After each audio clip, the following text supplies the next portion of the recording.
জয় মা, জয় মা, জয় মা, জয় মা, জয় মা, জয় মা, জয় মা। হ্যাঁ গা, হ্যাঁ গা, এর মা বুঝি তোমারে কানে কানে বলে দিয়েছে কিছু, হ্যাঁ বলে দিয়েছে।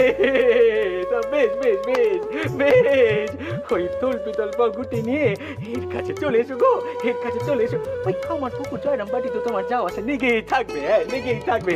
যে কাজের জন্য তুমি সেখানে গিয়েছিলে সে কাজ যখন মিটে গিয়েছে তখন এর কাছে চলে আসতে তো কোনো বাধা নাই। চলে এসো গো, চলে এসো, চলে। এই কাল সকালে যখন ওই নাইতে যাবো তখন বাহানের দাদার সঙ্গে দেখা হলে বলে দেবো নবদের ঘরটা যেন খুলে ভালো করে পরিষ্কার করে রাখে। জয় মা, জয় মা, জয় মা, জয় মা, জয় মা।